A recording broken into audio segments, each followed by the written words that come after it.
ku ye vibes lounge. Yes.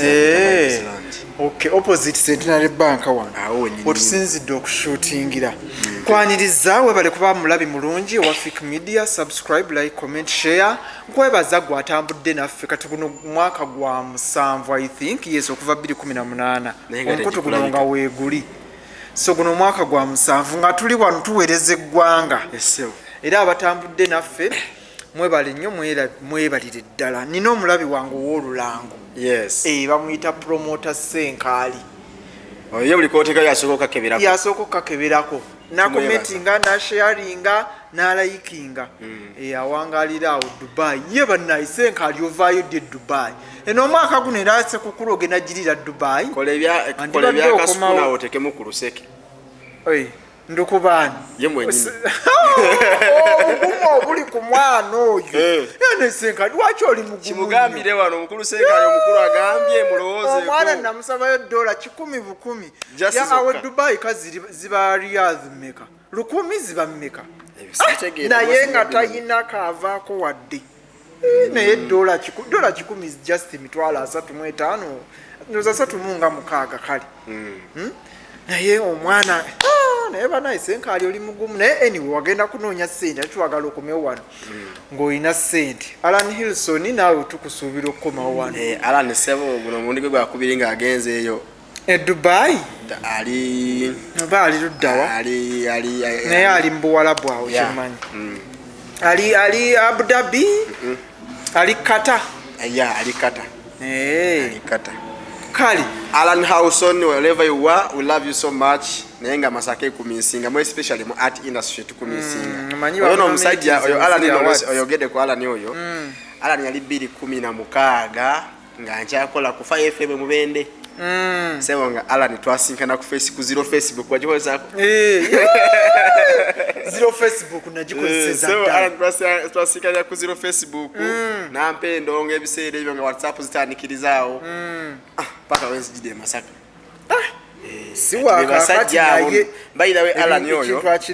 Alan Hawson yomu kubayimbi abali abasookera okunyimbirako nga nakajja Masaka si Masaka ono mutawo wabula Masaka abo komansimbi like Greater Masaka. Yes. Okay. Kirungi kale tukwagaliza birungi byerere ate na awards okoleki basiwangu omanyi ampereza link n'alajana ngamba banna made sagala kwogera ku bintu ebyo naye kale Fiki ebintu bino byali mirenyo nga tubiuza Urban awards zino basinzidde kuki simanyi nali mu press conference naye ng'omusajja byayogera mpulira tebikwatagana kye kituufu hamuwizi byawayogera ku press conference saabitegeera press conference yali olwa mukaaga luli naye nabitekayo ku Fiki naye nagenda okulaba nga content gwempa abantu mu butuufu tategeerekeka obuzibu obuliwo kati Fiki olaba ffe tufunye ekizibu especially nze ntinze ntunulira ensonga mu especially mu art industry waneno kati bwojja nobanga ajopozinga baga bless wa lugezigezi okitegeera naye kakati nze nali ndowooza bwente wane Masaka tulina abayimbi abatabadde mu nominations ezo ate nga bakozinga ne music tumukubye emyaka gyonna gye tukoledde ku malidio nga music tumukuba owulira nga ne mushozi we tubeera bakola ki tebazimanyaako awards yes kubanga nyini zitegeka kinabikira okubanga yagenda atuukirira ye bantu bakola ki bamanyi kati bw'ojogera ekyo mba nkutegeera kubanze nali neebuuza bwe kibanga mu categories mulimu eza radio stations ne ba presenters baazo lwaki tebabawandiikira kubanga kwanza kenini mu press conference namuuza wamala kwebuza ku bantu bano nga tunabba nominating oba abasinga abanominating abonominating nga tebeeyagalidde nakweyagalidde nali ndowooza bwenti kadalaba katinga muganda nge Madimbe ko taliimu okitegeera era ye tabyagala siniya guni bana embyogedde nno yabiŋŋamba na mukyama guni daniyo taliimu okitegeera Penny taliimu okitegeera kakati bw'okwata station emu gwe nolowoozayo gw'olowoozeza n'omugyayo n'omusaamu ate olusinga waliyo brand za company esinga eyo gwe gy'otunulidde kitegeeza nti gweobeera mulabi wa company Sentinel yajjayo ne ku Buddu najjayo anti yajjayo tiyajjayo brand kati kakikugambya bwe nti buli radio station eyina ba presenters abali branded aba buli station gwe buli station gy'omanywa ne Uganda eba ne ba presenter ameka basatu nga bokkiriza obagana buli otukoyo gwe bamanyi si batono nnyo abalala abakozi abakola ne binyuma ne basasula omusaala nga abakozi bakola bulungi naye twogera ku burandi nti bw'oyogera ku kampani bwetyo obwongo nti bwe njogera ku Centenary brand zikizo zigirayo kati nja kugamba urban first okitegeera oyo omu ngenda kugamba ono omukyala ani Nava Kasengejje babiri kati essaawa ya leero DJ Brian essaawa ya leero Brian oyo legend mu kampani naye bwe twogera ku Brian kati nja kuwa Robike kubanga nti ye Robike yejje mu kateni oshegedde agasseyo kati ali ku TM olaba nga agezezaako okugatta abeera mu bibalabala nakola obwemusi kitegeeza nti kati brand egenda ekola ki bwe tugenda ku buddu nojja yaani okusookera ddala madimbuko okitegeera oyo 2 ojja kulowooza ku muzeyi Kamadi newankubadde mu nominations mwali olowooze ne ku Penny Pama Panado yes Mama Austin Busabwa Mbogo okitegeera nkutumiddeko ogamba otya so kati ezo station nekyokulala tulina radio stations kino kikugamba fiiki eziri mu byalo eyo ebikola Masaka nga amazima gali abaana bali talented fiiki nga jase ekibulako mukisa bukisa gamba nti ali Masaka ekyo nkikugamba fiiki oba nabo bennyini abali mu byalo eyo mukisa tebagunoonyeza anti kati uliriza nabo balabika beetuddeko kankubuulire wekyolina okusooka ateeka mu bwongo kiri ekintu kimu nti abasajja bano abali eno mu kampanizi ez'amaanyi bamanyi abaana abo naye okukwata omwana oyo amusembeze wano amulabanga mulabe we okitegeera ekintu ekyo nti oye alowooza nti kano ka Bless be kanajja ne katuula wano kagenda kuntwalako mulimu kuba bo bennyini bakkiriza dda munda mu bo nti talent tuzibasinga reality kati n'ofundikira otya ku awards wano ozikubyemu ebituli tezirina makulu sinaga nti tezirina makulu nze idea nga yonjagala ya awards kubanga zirimu nno ne boost awards zino anti bagambye olonda gumu nti bw'obanga Bless bamunominatinze nga best present of the year nze fiiki nina mulonda gumu kati bwe mba nyala okuddamu mulonda nyiga peesa lya boost nensasula y'akasente kange tugeze ng'ekizike nendyoka nziramu nennonda ekyo kiryoke sikinaako buzibu tekitegeeza nti fiiki bwe mba ninamu akasente kange ngenda kwangula waadi kubanga kati kankugambe ekigambo kimu wabaawo amazima n'obwenkanya olowooza lwakiteekawo tiimu nola tiimu Suna Ben tiimu Mbazeeto ne tiimu Musumba Bless lwaki tuzisaawo ebyo byennyininyini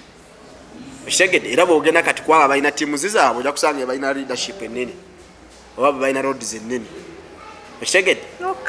ate nga ekyakalulu kateekamu boosting olina okusasula olonde sikinaako buzibu kyolina obuzibu nominations ezakoleddwa nominations zino eno nali nsuubira bwe nti press conference nga tena bakutuuzibwa balisoose kutuguza idea fenna mwebani abali mu media abali kale fena abali mu art okitegeera nti wali baddewo meeting etugamba nti bannaaye ate wabayita mujja anti uliriza ngenda kukikuwa emirundi ebiri tebajja n'abalala abajja bagenda bukyali fiiki tukole bwe tuti Sembabule ina radio station zimeka 2 Bukoma station ina station age ne Miracle Bukoma Nsimbi ina Nsimbi FM Sembabule waliyo Miracle Radio waliyo ne Mbabule FM sizo 2 zoze 3 Lyantone waliyo station etya emu tulifena eri wakalo ekyaliyo yes then wano Rwengo waliwo Rwengo FM weri eri mukola tulifena kale te side zeno kalisizo kyotera mutukula kalisi kyotera waliyo KY okitegera waliyo ne Masiko waliyo ne Masiko FM awulira kati nze mu bwongo wange obunafu bwe mpulira ku awards nga ziwandiseko ekigambo Greater Masaka naye nga temuli kalisizo kyotera mutukula Lyantonde Sembabule Bukoma Nsimbi biba bifu nkiddemu bw'ongamba nti ekigambo kiri Greater Masaka zino awards nga okute stations 3 oba 2 eziri mu central kubane wano mu central tulina mu TMTV teyagirowoozezzaako okute stations 2 eziri mu central woka kati ekigambo greater kijjeeko ateekeko Masaka City awo tujja kukwata babavudde muno mokka kino nakyo njagala okukirambika obulungi nali ndowooza bwe nti fiki nti station zino ngomaze okufuna ekirowoozo ziwandiikire official letters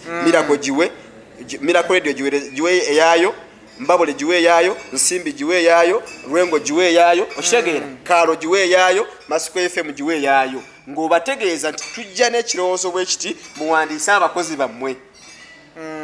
abali ready oba abali abeeteekateesa okukola ki okujja mu mpaka ezo okitegeera nti bw'omala obawandiikira bo ne bakulaga nti munnaye ffe waffe tukuwa naye abakozi bameka bonga company beyeekakasa nti Bless bw'anaagenda mu competition tujja kumufatilitatinga kiri kyogambye ekya boosting okitegeera kuba nabo ngayo radio naye already ekigambo kiri nti omusumba Bless radio so ofunye bulungi nti Madimbuko radio so abanike radio so onfuna bulungi kitegeeza kati nti tukirimu bameka nze ne station gyenkola ki kati buli lwotwala nze nga toŋŋambye ne station gyenkolera oba ogikola ki oba ogisuula oba onfunye bulungi kakati nti babawandiikire bamala obawandiikira batuuze meeting ffena tufune ebirowoozo ebyawatya batubuule ekituufu ebbalwa twazifuna tuze mu meeting ebigendererwa byebirwa bitubuulire kati press conference ate yo ebeera mbika nnonda nti tugenda kulonda bwe tuti zo za ddi bazigaba ddi kulonda kutandika ddi kukoma ddi awo procedure kalebo eyolwo nga tumaliriza abalayi ba Fiki Media yenze omusumba Bless ebigambo byange biri nti ekigambo Greater Masaka mu zino awards kyo mwali kijjeeko ne muwandiikako ekigambo Masaka City zino awards kubanga Masaka tekolebwa stations bbiri tuli ffenna ekyokulala kino endala ze bataddemu bakomediani bafotografa obadde okimanyi nti wali abaana bakuba dansaro mu bukomansi bisemba bule kalunga tatenkana mwana ali Masaka muno mu sitema kati waliwo omwana nga bw'omuwa microphone okuba dansaro tomuleeta na mwana wa Masaka mu kibuga ng'omwana ali bukomansi mbi basemba buli nkuweyo basatu nga tubeera nabo mujja mu kyenshoni zinaakuba nga tasobola nakuba na Masaka nga wakabi naye tebalowoozeddwako kati ekigambo Greater Masaka bakole ki naffe ba content creators teyatulowoozezzaako kitegedde obadde okimanyi nti waliwo omwana nga naye za awards e Uganda wano zikyayina amakulu awards zirina amakulu nze award njagala professionality nze naate wali nze award njagala Fiki award zino nzaaga naye oba onsinze nzikiriza nti onsinze ngendaku ekyokulabirako ekyangu nga kyangu nnyo nali nkola ku ntongooli nze nasookawo MC Mozero nga nze nkola kawungezi nga Mozero akola ku makya ye yaddawa akaseera kaatuuka Mozero n'afuuka ekizibu owulira ensi neyagala Mozero neetegeera Mozero manyi kye nakola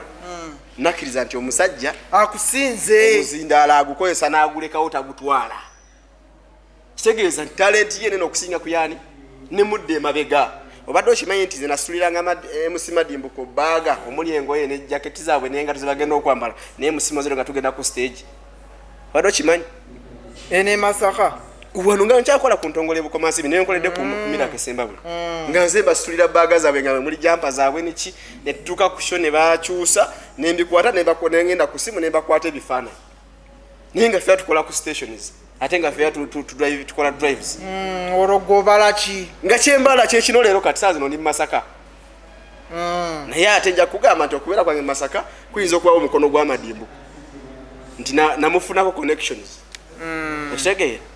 waliwo omuntu gwe yangambanga nange yamuyita Bless akola ku radio mulungi mukozesa oluusi nga promota nampa obuyimba oluusi nampa akalango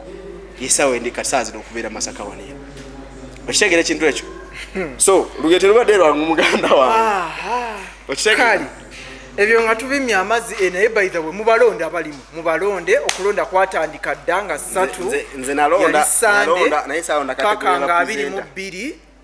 ndoza 22 December yes naye nja kubeera Sunday awards ezo lwezijja okugabibwa omutegesi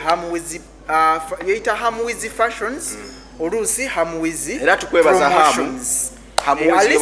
webale kujja ne idea nga n'ategeka wano e Masaka. Yes, idea suubira nti waliwo yali ategeseewo ko idea nungi nnyo Masaka tulekebwa nnyo idea nungi Mr. Hamu era nze nga nze omuntu nakyagala naye tusaba olongooseemu kasa gwe gusoose next time better omulundi omulala wandikira stations ezo abayimbi bayite bonna yo omuyimbi agaanenga ye bati nga gwokoze ki ng'obayise abaana bali mbyalo bakuba endongo muganda wange Hamu bali mu byalo eyo zibukomansi bisemba bule ziri Antonde zirwengo baana bakuba endongo muganda wange ebyaddala ekyo nkimaze kale